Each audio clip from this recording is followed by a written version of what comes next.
Ever clean your home and somehow it still looks messy? Chances are it's because of a few small things that instantly make a home look cluttered. And most people don't even realize they're doing them. In this video, I'm going to share with you 25 things that make a home look messy, even when it's actually clean. And by the end, I'll show you the top 5 areas that you can reset in under 5 minutes that will instantly make your home look 80% cleaner. If you're new to my channel, hey, I'm Yessie. I help moms simplify and live happier, healthier, more abundant lives. So if this is something you're interested in, be sure to subscribe so you don't miss when I post a new video. Starting off with surfaces. Number 1, too many items on kitchen counters. If you rarely use your toaster, your waffle maker, or even your blender, putting them inside your cabinets will instantly give your kitchen a refresh. And better yet, if you can even declutter the items that you don't use or don't find useful. Mail and paper piles on tables.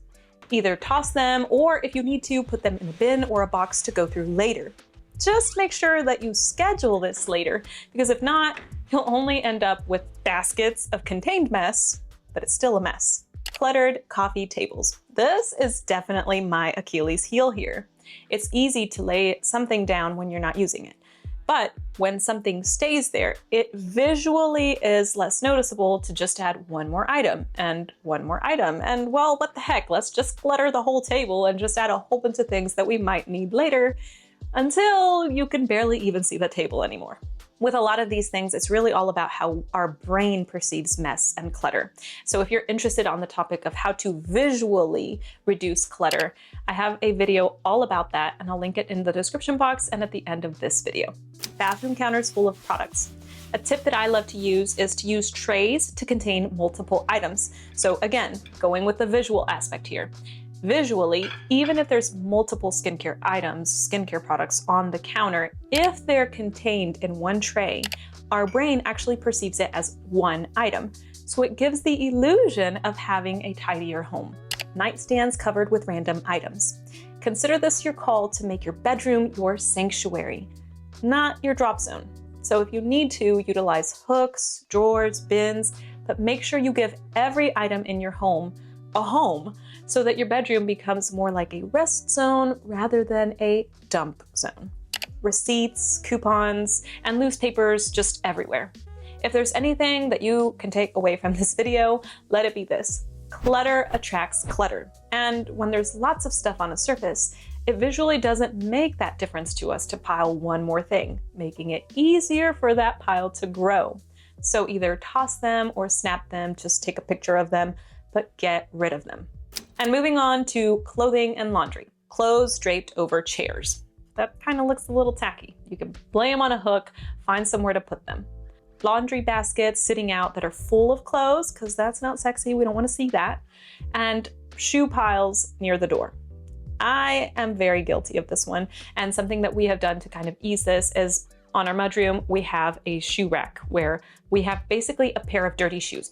Everyone in our family has one shoe that is basically, not one shoe, obviously a pair of shoes that is meant to be used outside when we go do messy things. So we have a shoe that's designated to be dirty and used in that shoe rack. And so when we go outside, we use that shoe. When we come back in, it goes there. Kind of goes along with the line of giving every item a home and knowing your habits. So if you know the things that are messy for you, figuring those out and kind of working with them instead of against your habits. Just because something is popular online doesn't mean it might necessarily work for you.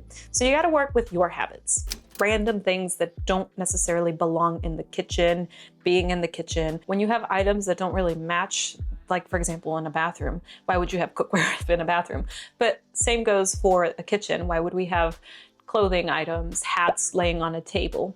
So keeping things within their zones. For all of these, we kind of go back to the same rule. So giving your items a place to live and do them right away. So it really takes less than 30 seconds to put something away, but the result is actually cumulative. Habits build over time, and the more that you force yourself to put something away right away, the more it becomes second nature. The only downside is you'll eventually start closing drawers or cabinets without noticing that your husband is about to grab something.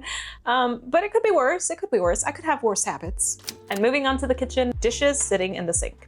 So a tip that I like to use is that when a pile looks massive and I just dread washing the dishes, is I set a timer and I see how fast I can do them.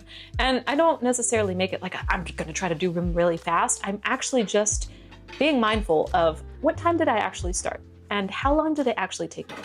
And by doing this sometimes, I've noticed that really it often takes less than 5 minutes. At the most, it's taken me like 10 minutes. And that's when I feel like, I have a massive pile, because sometimes we want to procrastinate on things. And it really doesn't take as long when we actually take the time to figure out how long does it take. And the same thing goes for drying racks overflowing with dishes or appliances covering every inch of counter space. Also, simple little things like dish towels bunched up instead of hung neatly over wherever you're gonna put them. And moving on to the living room areas. Too many pillows and blankets, or just pillows and blankets on the floor. Now, you don't have to get rid of these things, but if you have a lot of them, especially if they're not like neatly placed somewhere, it can look a little bit cluttered. You can use baskets, or you can just make sure to actually put them in a designated spot, or just not have a whole bunch of them. And definitely not putting them on the floor unless you're building a fort, but when you're done building the fort, you can put them back where they belong. This next one I feel is definitely going to be controversial for some people. I have definitely been on the controversial side over my views on this topic, and it's kids' toys spread across the floor. I get it. I have 3 young kids, and something that helps me is to designate play areas. And again, this is something that works for me. It might not necessarily work for you, and that's totally fine. But this way, they can still play near us, but we also get to have our rest zones that are off limits. Maybe to you this might sound extreme, but in our house, if a toy makes its way into the kitchen, that toy is gone. It is gone for good.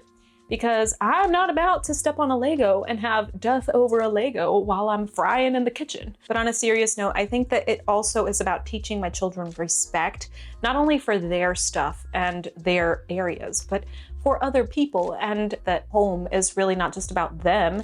The living room, for example, is for us to relax. So I give them an area where they can put their books and where they can put kind of some of their stuff and decorate. So in them having their designated areas for toys, I'm also teaching them respect that other people in the family also have their areas where maybe they want to rest, they want to wind down, or they want to play something else. Maybe I'm a little too exaggerated, too controversial, but if you are interested in the topic of managing toy clutter, I have several videos on the topic that I think you'll enjoy.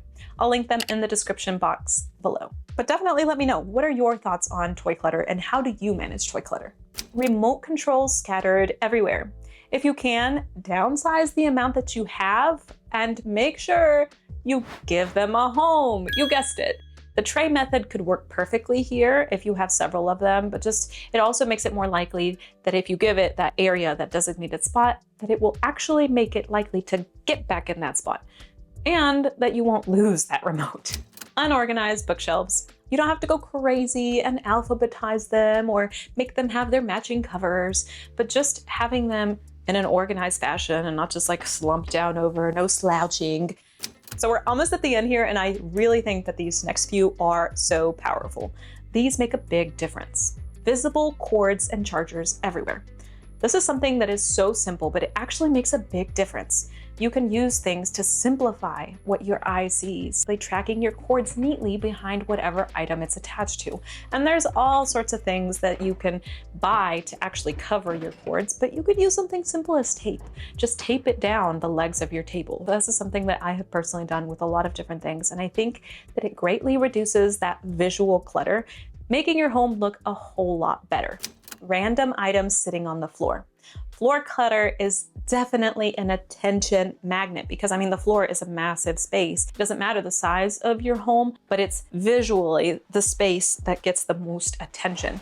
Our brain is drawn to it, and so if the floor is overloaded with stuff, consider getting a bin or getting a basket. The more floor space that is cleaner, the better we feel. And I think that this is probably like a survival instinct, honestly, because a lot of the things that make us feel mess just kind of go back to psychology. And if we feel like we have to work harder to escape a room, you know, because our brain just wants to make us survive, and who knows, what if a saber-toothed tiger comes out at us? Because that's just how we are instinctively, then a clearer floor makes it so that we're safer. So our brain is just like calmer, it's happier when a floor is clear.